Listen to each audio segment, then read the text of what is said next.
there, Doug McPherson again from McPherson Visions in Wood. Welcome back to my shop. I wanted to show you the jig that I built to build a jig so I can build guitars.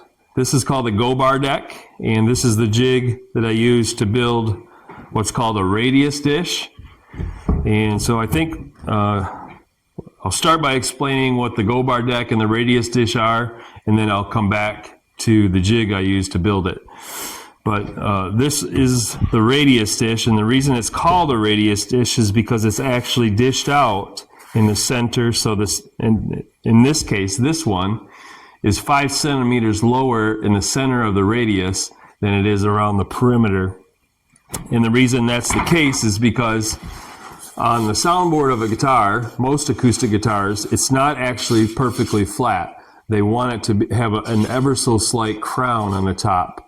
So the way you accomplish that is with the radius dish. So you can set it on top of the radius dish and then press down when you're gluing on the braces, and then it holds it in position while the glue dries, and these are called the Go Bars.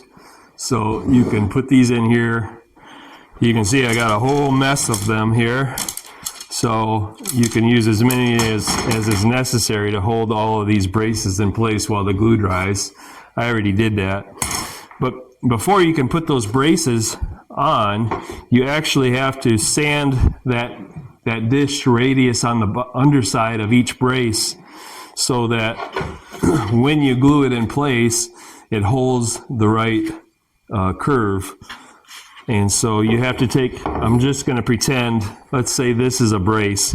You have to actually sand it until that matches the profile, that ever so slight profile. I think the 5 centimeter lower in the middle than the outside equates to about a 24-foot radius, if I did my math right.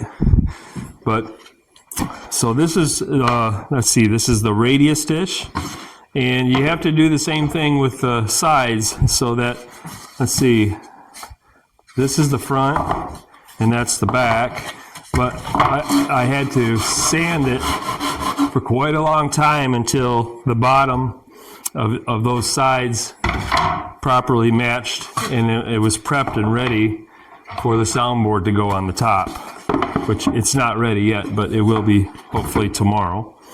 So that's what a Go Bar deck is. And so the jig that I built to build this radius dish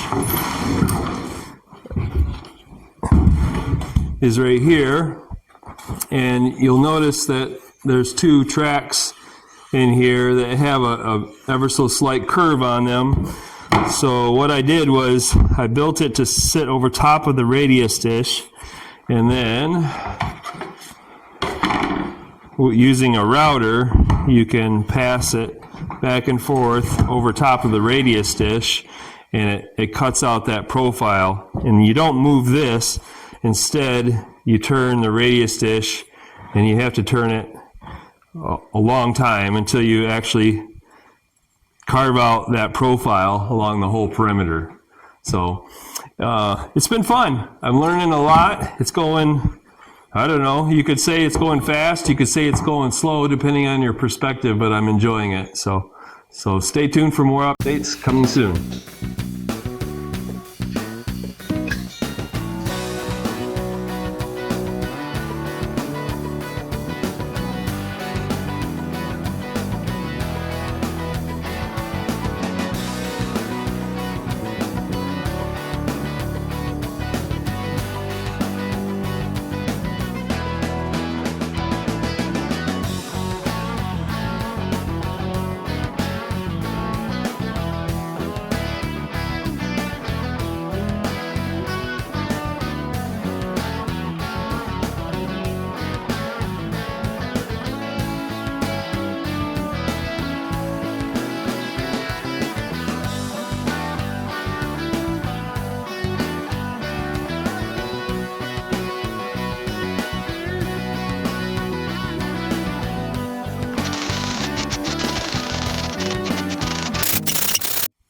Hey, 2 more things.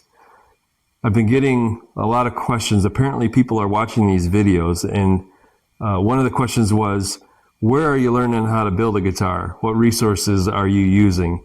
And I wanted to give credit where credit's due. I've watched a lot of YouTube, but the channel that I found the most useful to me is called Driftwood Guitars. Chris and Matt, they're luthiers down in Florida. If you look them up on YouTube, they have extensive videos, a whole series on how to build guitars, and it's extremely detailed and very helpful. The other thing I wanted to show you is my plans I bought to build this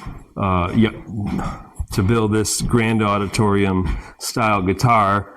I bought a full set of plans from Gen 1 Luthier Supply.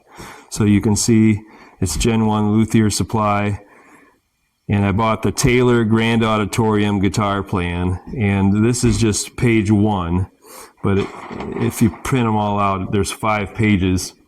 The way I did it is I paid for it, I downloaded them as a PDF, and then I went to Staples and I had them print them out full size, and that worked great for me. I actually made 2 copies of every page. It cost me a little bit, but it's been extremely helpful to use as templates and to take measurements off of.